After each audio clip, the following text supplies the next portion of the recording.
ევროპის შუაგულში, სადაც წამი, გემო და ხარისხი ყველაზე ფასეულია. საიდანაც მსოფლიო პოლიტიკის დღის წესრიგი და ფინანსები იმართება. საქართველო თავის სიტყვას ამბობს. და თანაც როგორ სიტყვას ამბობს. ქართული დამწერლობით, ვეფხისტყაოსნით, უნიკალური ორნამენტებით, ოქრომჭედლობით, ფარიკაობის ილეთებით და ჩაკრულოს კოსმოსური მასშტაბით.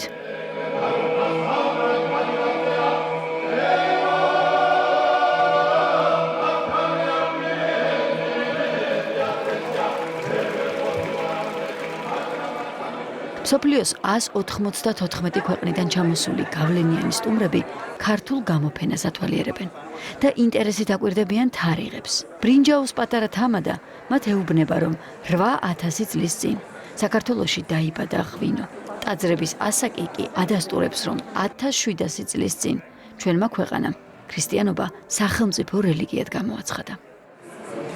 აი ასე შორს მიდის საქართველოს ისტორია და კულტურა, რომლის ფართო დემონსტრირებაც მსოფლიოს დიპლომატიურ ცენტრში, ჟენევაში მოხდა.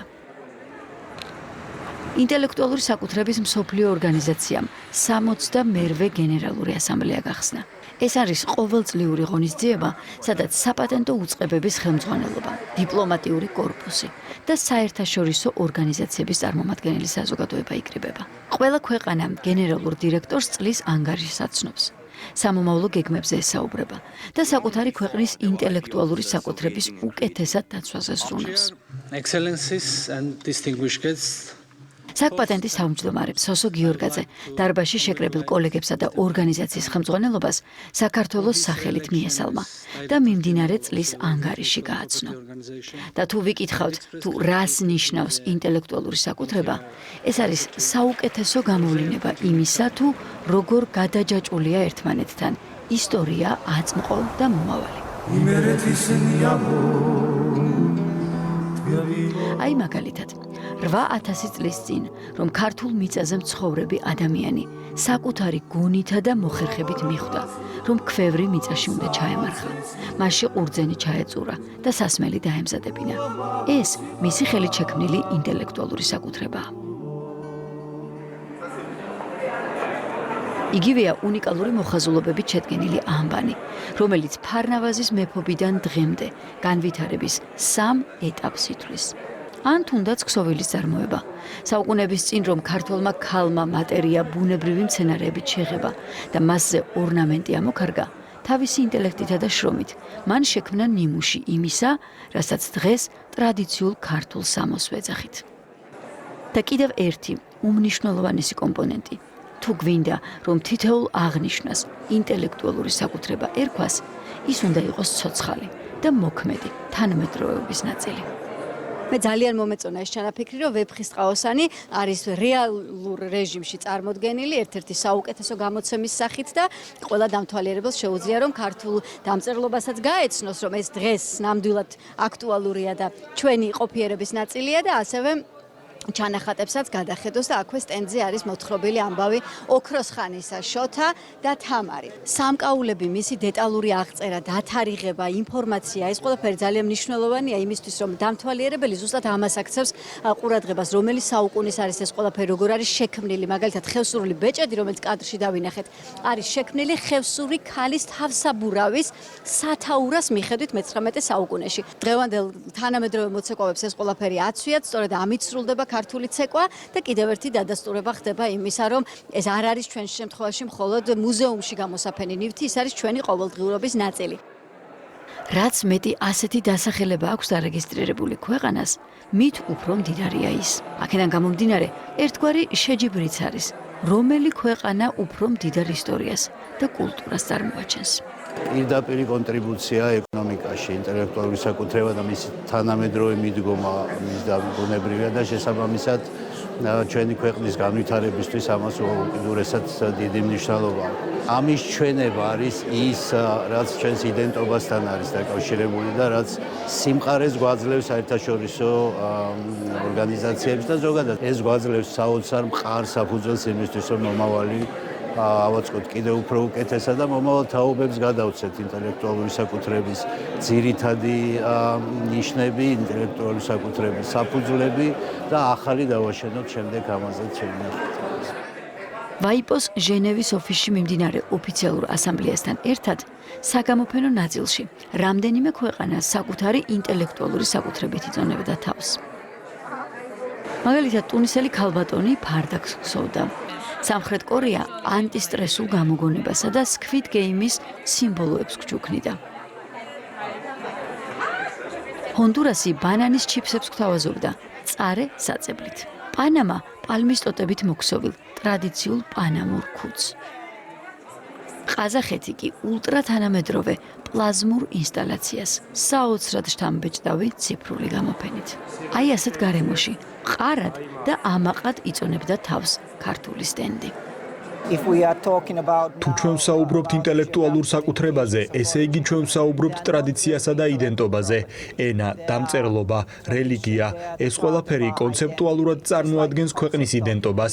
ეს არის კონტაქტი წარსულთან, ეს არის დღევანდელი აწმყო და ასევე ხედვა თუ როგორ ვუვლით ჩვენ საგანძურს და როგორ წარმოვაჩენთ შემდეგ მას მთელ მსოფლიოში. მე სერბეთის საპატენტო უწყების ხელმძღვანელი ვარ. იგივე პრინციპით ვმუშაობთ ჩვენც, მაგრამ თუ ჩვენ სერბები ვსაუბრობთ საქართველოზე, პირველი რაც გვახსენდება ეს არის ქართული ღვინო. ესაა მაგალითი თუ როგორ იბეჭდება ხალხთა ცნობიერებაში ამა თუ იმ ერის იდენტობა.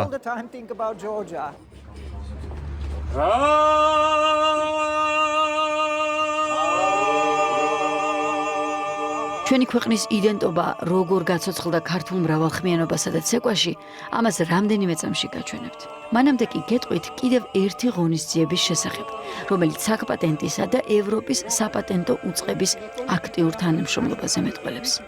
ეს იყო ოფიციალური მიღება, რომელიც სოსო გიორგაძემ და EPO-s პრეზიდენტმა ანტონიო კამბინოსმა ერთობლივად გახსნეს. საუბარი შეეხო საქართველოსა და ევროპის საპატენტო უწყებათა თანამშრომლობას. მიღწევებით და სამომავლო ხედვებით. ამ შემთხვევაშიც საღამო გაჯერებული იყო ქართული მრავალხმიანობით. მრავალ ჟამიერს უსმენდნენ ამ მიღებაზეც და მეორე დღეს ჟენევის სათაო ოფისის მთავარ სცენაზეც.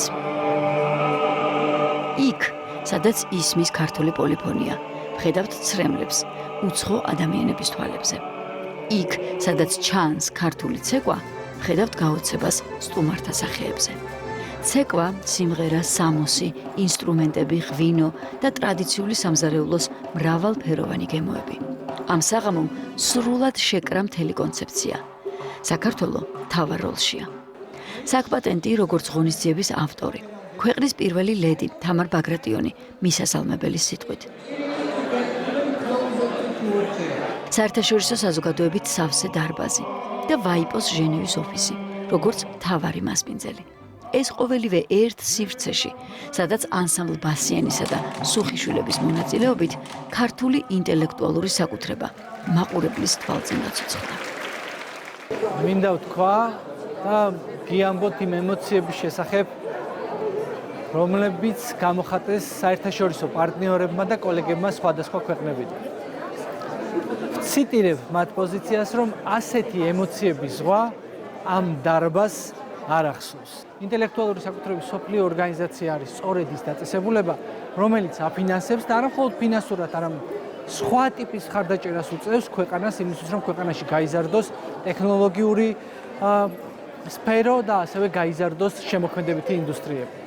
ბუნებრივია გამოსვლები სხვადასხვა ფორმატში, იქნება ეს გაეროს გენერალური ასამბლეა თუ ინტელექტუალური საკუთრების მსოფლიო ორგანიზაციის ყოველწლიური ასამბლეა, საკმაოდ პროდუქტიულია და ჩვენ შეგვიძლია საერთაშორისო საზოგადოებას მოუყვეთ, უამბოთ ჩვენი ქვეყნის შესახებ, წარსულის, აწყოსა და მომავლის შესახებ, თუ რას გვეგმავთ, მაგრამ ყველაზე კარგად ლაპარაკობს ჩვენი კულტურა.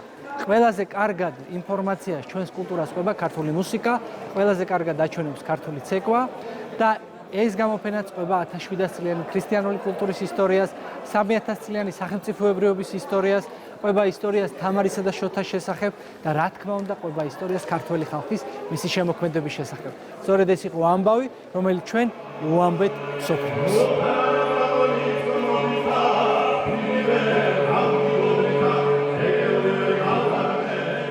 საფინალოდ, ვფიქრობდი რეპორტაჟი ჩაკრულოს ფრაგმენტით დაგვესრულებინა.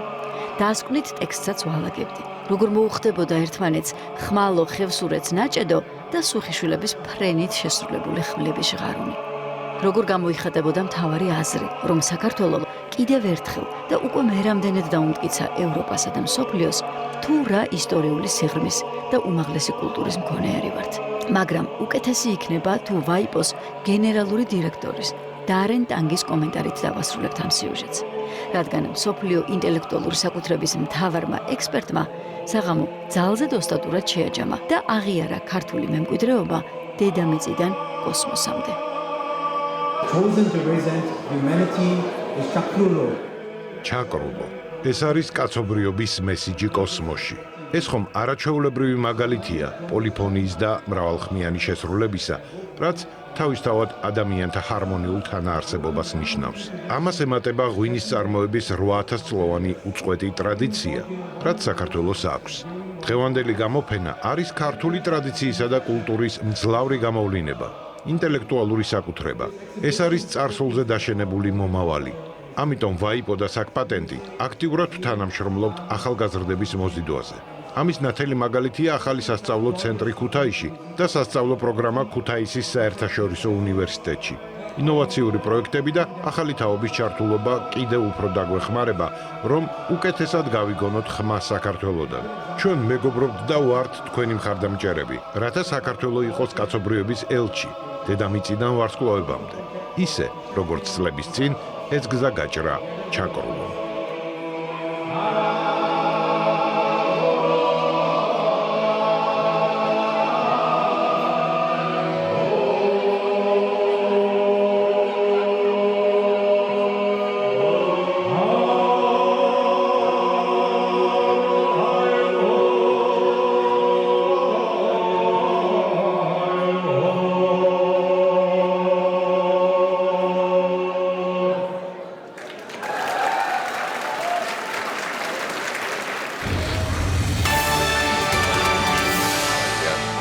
მაგარია რომ ამ საოცრების მომსწრე იყავი შენ, ნახე როგორი ამბავი. ყველაფრის გაზიარება კიდევ უფრო საამაყო და ძალიან ემოციური იყო ნამდვილად, ხო? ეკრანიდან არ ვიცი რამდენად იგრძნობოდა, ნუ